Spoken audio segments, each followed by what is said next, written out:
Ce dimanche après-midi, Otto de la Veuve, Kuretaway, traversait la rue à grande allure. Il mettait beaucoup d'espoir dans cette visite qu'il allait faire à une famille italienne visiblement argentée. En elle-même, la maison de Giuseppe Fiorini n'avait rien pour la distinguer des autres maisons de ce modeste quartier. Cependant, il suffisait de compter les roadsters dans la cour et d'évaluer le chic vestimentaire des nombreuses personnes qui y entraient et en sortaient à toute heure, les dents enrichies d'or et les doigts couverts de diamants, pour en conclure que Giuseppe Fiorini était d'une condition supérieure à celle des habitants du voisinage. Otto de la Veuve ne se sentait plus intimidé par tout ce beau monde. Son pauvre habillement de paysan ne le gênait plus. Après tout, c'était Giuseppe lui-même qui l'invitait. Otto serait reçu dans le salon où on lui offrirait quantité de vin. Les jeunes sœurs de Giuseppe tourneraient autour de notre Kuretaway, lui donneraient des petits mets italiens à manger et lui feraient des sourires agrémentés d'or. Pour sa part, il serait tout à fait présentable. Avant de quitter définitivement la maison de sa logeuse, le baluchon à la main, Otto ne s'était-il pas improvisé une coiffure à l'américaine pour l'occasion, en se vidant une bouteille d'huile d'olive sur la tête. Il se félicitait prématurément du succès de son après-midi en montant 2 à 2 les marches de la maison Fiorini. C'est pas tous les trains-de-bottes du village de la Fourche des Deux-Rivières qui seraient invités à venir se saouler au vin avec du monde aussi important. Comme le dit si bien ma mère, faut sortir de son pays pour se faire apprécier. On n'aurait pas laissé rentrer Valentin Cochon Vert qui pouvait pas dire 2 mots sans cracher à bas, ni Napoléon Coucroche qui se mouchait avec ses doigts, ni même les sœurs du Turé qui marchaient de l'encens puis qui parlaient en tout haut dans le confessionnal. Cette famille italienne qui tenait bien son deuil avait terriblement bien compris que j'étais un homme de service. Otto n'avait pas fini d'énumérer toutes les personnes indignes de prendre le vin chez les Fiorini, à vrai dire tout son village y serait passé, que Giuseppe, sorti du vide, se tenait à côté de lui. « Buonasera, signor Otto. Venez avec moi. » Puis, tenant Otto par le coude, Giuseppe l'escorte au garage, le fait monter dans une auto, prend place à côté de lui, ferme les portières, sort une bouteille de vin tournée au vinaigre dessous la banquette, lui en donne une gorgée, remet le vin où il l'avait pris et lui fait la chanson suivante. « Vous savez, il y a un mois que notre famille vous surveille. Depuis la tragique disparition de notre père, c'est moi qui administre notre commerce. Vous savez, notre famille a besoin d'une personne comme vous, une personne intelligente, une personne constante, honnête, fiable et sobre. » Otto allait lui répondre, « Je suis pas sûr d'avoir toutes ces qualités-là. Tant qu'à la sobriété, baille-moi ma chance, puis largue-moi dans les cruches de vin que tu gardes dans ta cave. Tu changeras peut-être bien d'opinion. » Mais Giuseppe ne lui a pas donné le temps. « Nous avons besoin d'une chauffeur qui parle français comme vous. »« Oui, ça m'intéresse fortement. Je vais te dire une sorte de chose. J'ai jamais pris le chemin tout seul en roadster. »« Ah, vous ne savez pas conduire. Ça ne fait rien. Domani, je vous enseignerai. Vous aurez votre chambre ici, au-dessous du garage. »« Oui, j'aimerais ça. Je commencerai tout de suite. Pourrais-tu me dire comment est-ce que je me rends en dessous du garage? »« Pas dessous les garages. »« Oui, vous voyez l'escalier qui mène à dessous les garages? »« Ah, oui, à cette heure, je vois. Dessus le garage. Ah, oui, dessus. Oui, c'est ça, dessous. Maintenant, je vais vous expliquer en quoi consiste votre travail. Vous savez que notre famille... » La tournure des événements de l'après-midi allait au-delà des espérances d'Otto.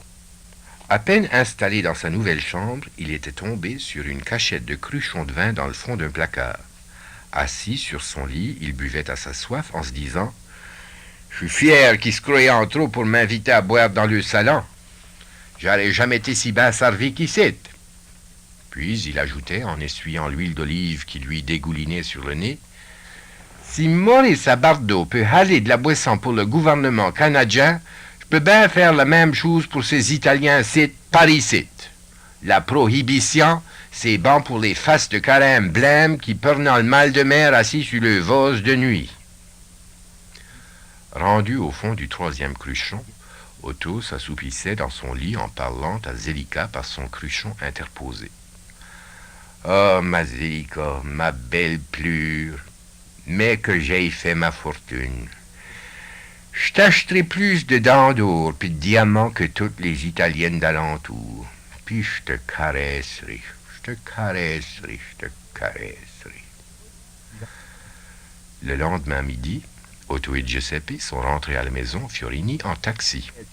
Otto a vite biaisé vers le garage, la tête fragile et le regard affolé, alors que Giuseppe empruntait le chemin de la maison Fiorini, un chapelet à la main et la mort dans l'âme. Ainsi commençait l'apprentissage d'Otto de la Veuve, chauffeur extraordinaire. Dans sa chambre, Otto revivait la périlleuse aventure du matin. Ces Italiens-là s'énervant terriblement pour pas grand-chose. Je savais-tu, moi, ce qu'ils voulaient dire par ces à destra puis à sinistra? Fallait qu'ils me disaient au commencement que ça voulait dire à droite puis à gauche en italien. Puis encore, j'ai jamais été trop sûr de ma droite puis de ma gauche. Ben, j'ai jamais attendu tant de prières puis de litanie italienne de ma vie. Puis je parlerai pas des Borgo, des Sublets, des cris de mort puis des lamentations de Jérémie. Tout arrêté pour le mieux s'il n'y avait pas eu cette grosse innocente de négresse car sourdus fourré devant le roadster brinque-ballant, un panier d'orange sur la tête. Ça fait que j'ai pas voulu passer dessus, puis j'ai baillé un grand coup de roue à sinistra, comme il m'a dit.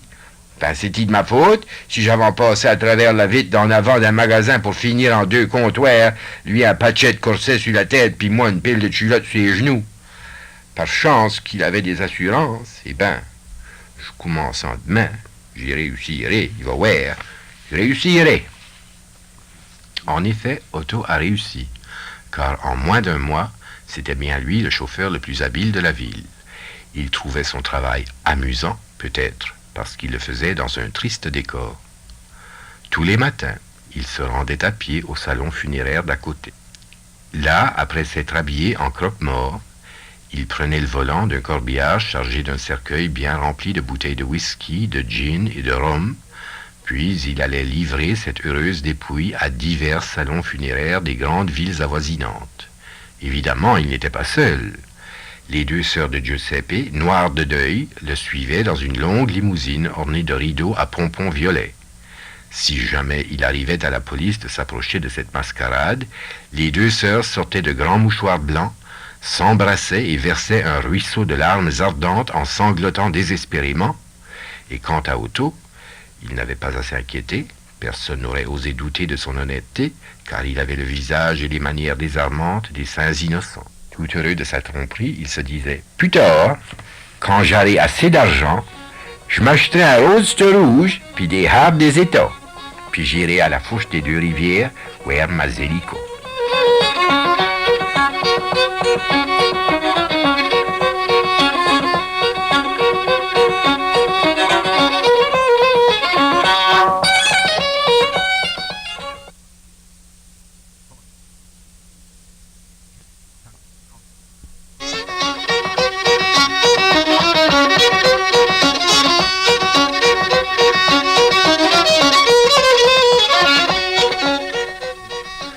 Zelika à Cochon Vert travaillait dans la ferme de son père depuis 2 ans. Si le bonheur se mesure à la masse, il faut conclure que la vie champêtre lui prodiguait bien des félicités, car à 16 ans, elle pesait déjà plus de 200 livres. Ce dimanche après-midi de fin d'été, Zelika avait fui sa mère et ses 3 sœurs aînées. Comme leur conversation la tannait à mort, elle préférait travailler dans les champs à faire des foins. Pendant ce temps, la mère Cochon Vert se berçait en compagnie de ses filles sur la galerie d'en avant. « Fais du saint bon Dieu, faut vous marier !» qu'elle leur répétait pour la 1000e fois. « Sainte mère, vous pouvez pas me rester sur les bras jusqu'à la fin de mes jours, que non, que non! Ben toi, Joséphine, la plus vieille, là, arrête-toi de te moucher! T'as l'air d'une Anglaise qui a tout le temps de rhume. Si t'as gire de vogue, c'est que t'as pas de geste. Tu peux pas passer ta vie à faire la procession de la fête Dieu parmi les enfants de Marie. Avant de partir pour l'église, tu devrais te mettre de la poudre pour te blanchir la face, puis du rouge pour te bailler de la vidure, parce que t'es jaune comme une citrouille. Dans ton ouel blanc, tu ressembles à un œuf fricassé qu'on a oublié de virer de bord. Y a pas un garçon qui veut s'approcher de toi? Y a donc bien que trop peur de prendre la jaunisse ou encore pire, les poumons vifs. Il nous reste plus rien qu'à trouver un veuf désespéré. Dieu sait, il doit en avoir dans les villages de la côte. Quant à vous deux les Bessounes, Marie-Grégoire puis Marie-Victoire, j'aurais bien dû vous appeler Marie-Vauer puis Marie-Tower pour vous rappeler ce que vous devez faire. J'ai eu beau faire des mandements à tous les gars de service de la paroisse, puis Dieu sait, si je suis pas trop regardante, ben ils vous ont refusé, toute la bande, puis ils sont pas blâmés. C'est quel genou, master, qu'un brin de Jarniguen qui viendrait veiller avec une fille qui tient sa sœur de peur à brasse-course sur un sofa. Ça prendrait un baril de poudre à canon pour vous séparer, puis encore. Vous êtes aussi chétive que Joséphine. Faudrait que Zélika vous baille des dessins. Les trois sœurs ont eu du mal à digérer cette dernière remarque. Si Joséphine et les jumelles avaient honte de rencontrer les jeunes hommes du village, c'est que Zélika les avait à peu près tous bien connus, de meules de foin à carrés de paille à pommiers doux. Bien que la mauvaise réputation de Zélika se soit vite répandue dans la paroisse, il faut reconnaître que les mauvaises langues exagéraient au point de compromettre la vertu des trois sœurs aînées. Plus d'un jeune gars s'était laissé tromper par les chuchotements malveillants des commères, et ils en avaient subi les dures conséquences, car les trois filles inaccessibles de Cochon Vert récompensaient les propositions déshonnêtes d'un raide coup de pied dans les régions basses. La mère Cochon Vert n'aimait pas que Zélika travaille dehors le dimanche. « Marie-Victoire, va chercher Zélika pis dis de venir ici que j'y baille la consigne. C'te bon à rien là, le job c'est comment est-ce que j'allais la marier. Puis toi, Marie-Grégoire, suis ta sœur. Le chagrin de la voir partir toute seule. À vous deux, c'est tout juste si vous arrivez à avoir l'intelligence du commun des mortels. Passe, va! À cette heure, Joséphine, pour revenir à Zélika, crée du saint bon Dieu, qu'est-ce que j'allais en faire? Le prêtre est à la veille de la nommer en chair. Il n'y a jamais Dieu moyen que j'arrive bien à la marier par ici. Faut chercher en dehors. Ah, ben, à cette heure, regarde-moi, ouais, la job laisse déchipée à Napoléon Coucroche qui s'en vient par nous autres.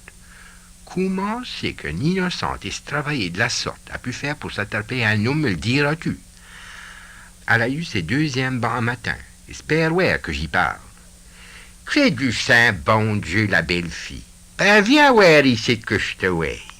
Ah, le beau chapeau. Ben, you sais que t'as pris un si beau chapeau, pis les beaux yeux noirs. Oh, Joséphine, Seigneur, as-tu jamais vu des si beaux yeux? Puis les petites joues roses, une vraie mariée, un portrait de noce tien. Puis les belles petites oreilles, Joséphine, y a du monde qui a de la chance dans la vie, c'est pas. Ben là, faut que tu rentres chez vous, je comprends. Ton fiancé doit arriver te voir. Ben c'est ça. Bonne chance, salut, va. Crée du saint, bon Dieu, Joséphine, ma fille, as-tu vu la crêpe frisée qu'à sa vissée sur la tête? Ah, miséricorde, puis deux petits yeux fouers où dans la face, ça ressemble à des têtes d'épingles de sœur. Y a pas à redire. Elle a dû passer la nuit à se graisser les joues de rouge. J'avais des tomates mûres dans le jardin car il en honte de se montrer à côté d'elle. Puis deux grandes oreilles molles qui battant au vent. Ça devrait aller courir la chandeleur. Les temps ont changé. Dire qu'on trouve à se marier aujourd'hui, grimé en mi-carême. La fille de Napoléon Coucroche a disparu dans un nuage de poussière soulevé par un roadster rouge qui tournait dans la cour sur deux roues. Après avoir accroché le poteau de la bouchure et écrasé 3 poules, la voiture a finalement échoué au coin de la maison. C'était Otto de la Veuve, le coureux Taway, qui revenait de Waltham faire la conquête de Zélika. Il était vêtu de blanc, depuis les chaussures jusqu'au chapeau de paille qu'il tenait à la main pour montrer sa chevelure pommadée et partagée à la Valentino. Voici la Cochon Vert transportée de joie à la perspective de troquer une faveur contre quelque flagornerie. Et la faveur, c'était bien d'épouser une de ses filles, n'importe laquelle. Crée du saint bon Dieu, si c'est pas le plus beau garçon du village, l'enfant prodigue revenu dans sa famille. Viens ici que je te débarrasse des plumes de poule que t'as sur la tête. Ah, tu sais, je venais de dire à Joséphine d'aller tuer des poules pour souper. Tu nous as épargné ce misère-là. Les filles d'Astur sont délicates, c'est pas ouvert le sang. Voyons, ma belle Joséphine, va chercher ces 3 poules estropiées puis fais-nous un fricot. Tu vas rester à souper avec nous autres, hein, Otto? Puis mon ange de Joséphine, tu diras à Zélika de serrer ses livres de prière, même si c'est dimanche, parce que j'avais de la visite. Tu es aussi porté pour la religion et pour le ménage de maison les unes que les autres. Ah, je suis chanceuse. C'est rendu que j'ai plus rien à faire. Je me chagrine de les voir arriver à l'âge de se marier. Je saurais pas m'en passer. D'Astur, où c'est que j'ai la tête? Viens t'asseoir à côté de moi, Otto, puis parle-moi. Ta mère me dit que t'as pas encore été marié. Un homme vaillant pis de service comme toi, c'est pas de valeur. Puis t'es venu en vacances. Apparence que tu reviens pour demain en décembre. Ben, je suis bénesse pour toi. Puis je suis bénesse pour nous autres, parce que je pourrais en te voir plus souvent. Notre hôtesse a continué de plâtrer et d'interroger le coureur Taway pendant toute l'après-midi. Arrivée au souper, elle lui avait soutiré tous les renseignements voulus. Le fait qu'il soit venu faire la cour à Zélika lui donnait le goût de chanter comme un oiseau. Zélika qu'on voulait épouser, cela tenait bien du miracle. Après le souper, la mère Cochon Vert a proposé à Otto d'emmener Zélika faire une tournée dans sa voiture. « Prenez votre temps, barrons pas nos portes !» qu'elle cria derrière elle en les laissant. Puis, regagnant la cuisine, elle admonesta ses 3 vieilles filles. « Vous allez vous dégourdir puis vous arrêter d'agir en vierge folle, vous 3. C'est moi qui vous escorte à la prochaine danse. Puis les bessounes, si les garçons vous demandant pas à danser, vous danserez ensemble. Quant à toi, la face jaune de Joséphine, va, tu danseras avec moi. »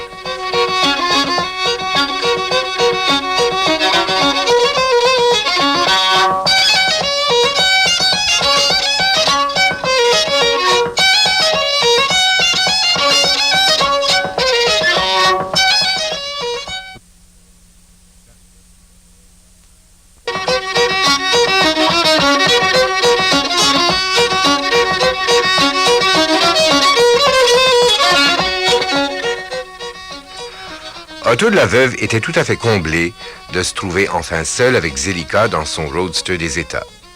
Il est vrai que Zélika avait engraissé, mais aux yeux d'Otto, cela la rendait 2 fois plus potelée, 2 fois plus rose et désirable. Il était heureux à en perdre la tête. Elle a une beauté de charme, une beauté de charme. Ah, j'aimerais t'y pouvoir y caresser la falle puis la becquer tout partout. Tu parles d'une femelle, toi, un portrait, un véritable calendrier. Ah, que je suis chanceux, se disait-il. Et il se croyait obligé d'en rester là, n'osant exprimer ses sentiments ni par le geste ni par la parole. D'une part, la mère Cochon Vert ne lui avait-elle pas déclaré que sa fille était plus souvent à l'église qu'au travail, que cette dernière ne vivait que de pain béni, pour ainsi dire? Comme Zélika pesait bien 200 livres, cela représentait tout un chapelet de pèlerinage à la Sainte-Table.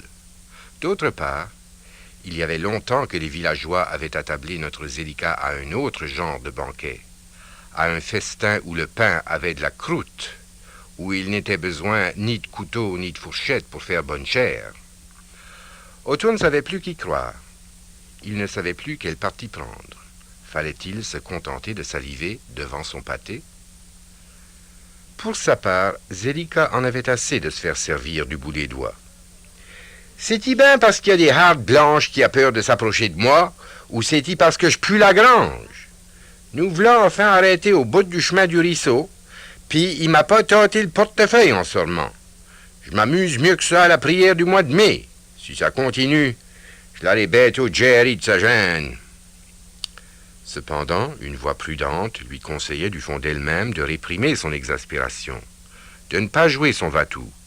La voix lui disait que cette fois, ce n'était pas comme avant, que cette fois, ce pouvait être pour de bon.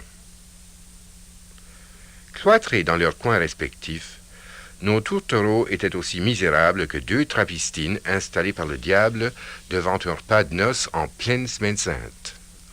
En dépit de ses scrupules, Otto n'était pas plus disposé à jeûner que Zélika ne l'était à prendre le voile. D'ailleurs, ce n'était pas au bout du chemin du ruisseau que les jeunes paroissiens avaient l'habitude d'aller sacrifier à l'autel de la sagesse. Fatiguée à la fin du silence et de l'indécision agaçante de son partenaire, Zelika a eu l'idée d'aller se promener dans le champ de blé d'Inde d'à côté.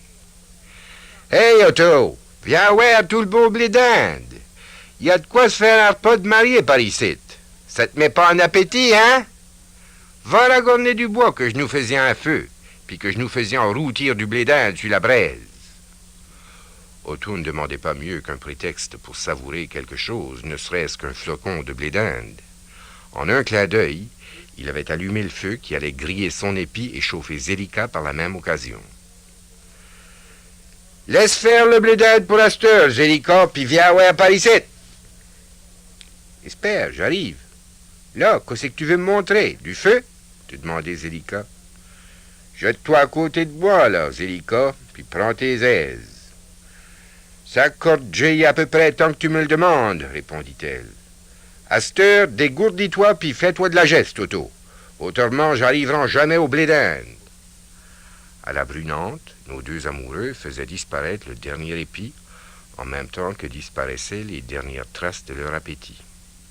Allongés au bord du ruisseau, ils regardaient s'éteindre doucement les charbons de bois. « Tu me croyais pas capable d'attiser une si belle flamme, hein, ma Zelika? »« C'est dommage qu'il reste plus rien que de la braise, te dire Zelika. »« Ouais, ben, si tu veux, là, je reviendrai demain, puis je nous en routirons d'autres, te dire Otto. Demain, puis après-demain, puis après-demain, puis après ça, hein, Otto? » demanda Zelika. « Je peux pas demander mieux, Zelika.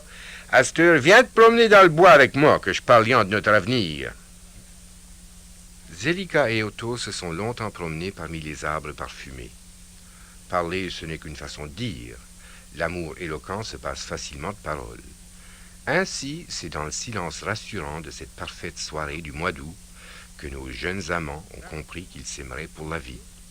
Les bouleaux, les prusses, les pins et les sapins étaient là, présents, pour recueillir leurs promesses et pour les approuver. De retour au bord du ruisseau, ils n'avaient le goût ni l'un ni l'autre de rentrer à la maison. Otto a donc ranimé leur feu en y ajoutant des brindilles et des branches. Après, il est passé à la voiture chercher une bouteille de vin qu'ils ont partagée pour se donner le courage de se dire qu'ils s'aimaient. Comme pour la protéger de l'air frais de la nuit, Otto s'approchait de Zelika qui dormait déjà en ronronnant sous le frisson des caresses affectueuses qu'il lui faisait.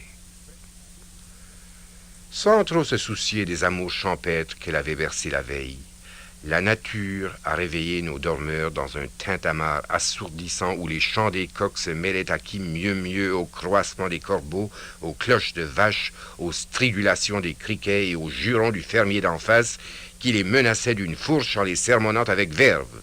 « Et je vous enverrai tous les deux à la maison de pénitence si vous me payez pas mon blé d'Inde au plus sacrant. Passez-moi 2 pièces, puis allez-vous-en, malfaisant, va. Vous avez ravagé mon champ, déshonoré ma terre, puis allumé du bois qui risquait de nous faire brûler en vie. Qu'est-ce qui vous prend d'aller courir la pourtantaine en pleine carnicule? Des histoires pour attraper votre mort. Puis je vous crois pas en état d'aller vous montrer la face à Saint-Pierre avant de passer à la confesse. Déboute, va, puis allez-vous par chevaux. » Zelika n'avait pas attendu la fin du prône pour se rendre au roadster. Elle n'avait que faire des énervements de radoteur non initiés au raffinement de l'amour au clair de lune. Elle se passait nonchalamment une main dans les cheveux quand Otto est monté à côté d'elle.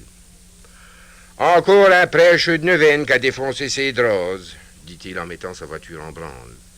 Puis, il a suffi d'un coup d'accélérateur pour envoyer grêler une ribambelle de cailloux dans la direction du malheureux fermier qui, fou de colère, en était à adresser son prêchi-prêcha à ses vaches.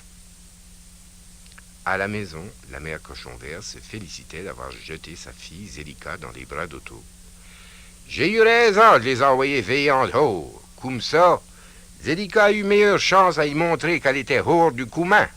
Aujourd'hui, une fille à la mode qui veut marier un homme de service doit prendre les grands moyens. Crée du saint bon Dieu, ben je vois qu'il venait de virer dans la porte. Joséphine, mon emploi de chétive, va. Veux-tu t'arrêter de cracher puis serrer ton mouchouet? Grouille-toi, puis va partir les crêpes. Pour moi, ce monde-là doit avoir faim. Ben, salut Otto, salut la jeunesse. Vous avez veillé à votre goût, Zélika, votre peigné. On dirait que t'as passé la nuit à la belle étoile. Ben, mettez-vous à table. Notre belle Joséphine vous fera des crêpes. Tout le temps habile puis serviable, notre Joséphine. Ben, you sais que j'ai la tête. C'est Zélika qui va faire des crêpes. Taisez-vous, Joséphine. Laisse-moi ça, puis viens-t'en travailler dans le jardin avec moi. Cette jeunesse-là veut être seule.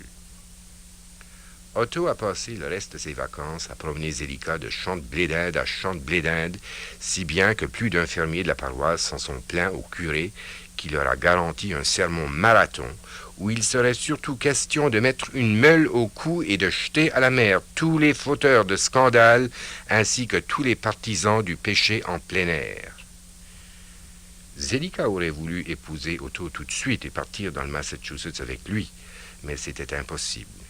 Il fallait attendre qu'il s'en revienne définitivement en décembre. « Otto, qu'elle lui dit, je nous ferai un de ces mariages qui va virer la paroisse à l'envers. Puis j'inviterai tous les fermiers du chemin du ruisseau à venir y manger du blé d'Inde. Je vais faire des barils de bière à la patate, puis des cruches de vin de bête. Je mangerai, je danserai, je boirai, puis je rirai en réveiller les morts. Laisse-moi faire. »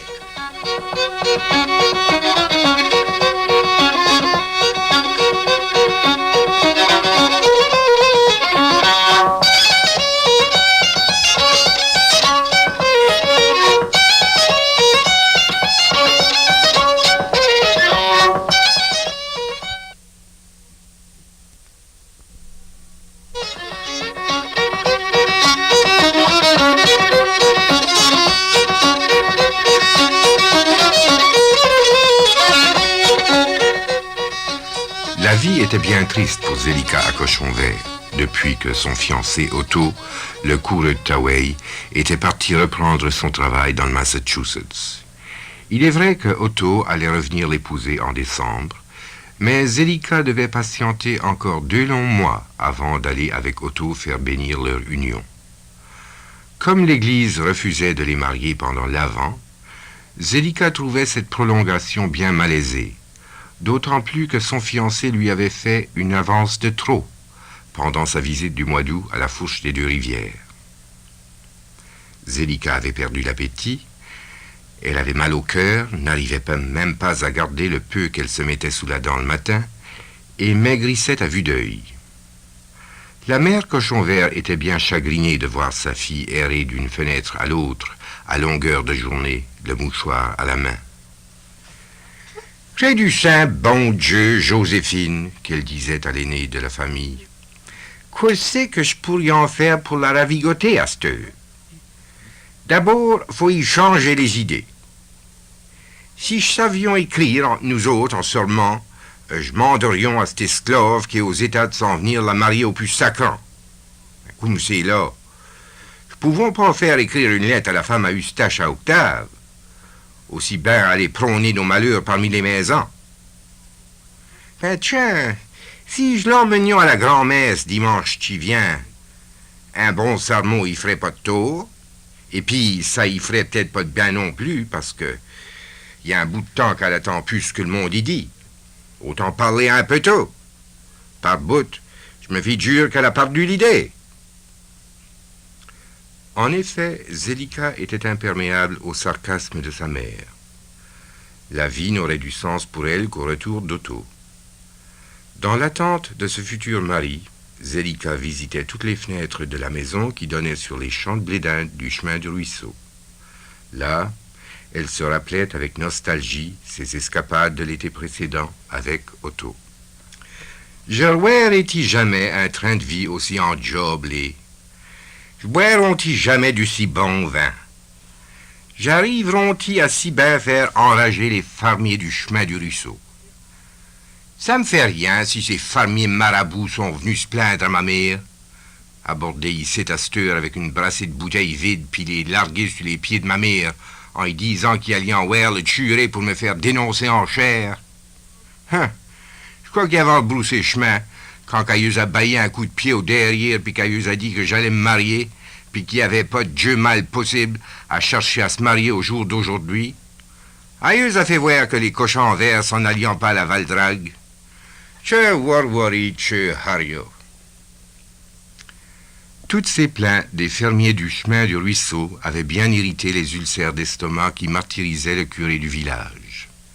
Assis à la réfection du soir, en compagnie de son jeune vicaire timide et nerveux, le curé reprenait, comme à l'accoutumée, sa litanie de lamentations et de soupirs.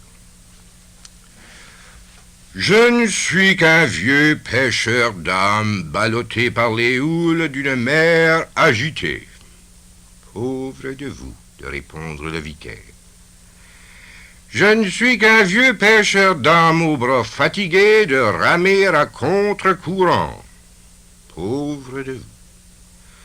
Je ne suis qu'un vieux pêcheur d'âmes baudré de ses vives. Pauvre de vous. Je ne suis qu'un vieux pêcheur d'âmes gonflé de gaz stomacaux et intestinaux. Pauvre de vous. Je ne suis qu'un vieux vaisseau tenu à la merci d'un vent en proue et d'un vent en poupe. Pauvre de vous. Je ne suis qu'un vieux capitaine à court d'haleine, soit Amen. Rendons grâce à pardon mon père, pauvre de vous. Merci mon fils. Après avoir roté avec l'adresse d'un arabe de bonne naissance, notre brave curé trouvait le moment opportun pour se soulager de l'aigreur qu'il avait sur le cœur depuis quelques semaines. En effet, il avait du mal à digérer la conduite scandaleuse de Zélika à Cochon Vert et partageait entièrement le déplaisir des fermiers du chemin du ruisseau à qui il avait prêté une oreille fort sympathique. « Vous n'êtes pas sans savoir, dit-il au vicaire, que les jeunes de la paroisse font la noce dans les champs de blédin du chemin du ruisseau, au grand scandale des fermiers de ce village. Il faut fustiger coûte que coûte ces jouisseurs du haut de notre chair.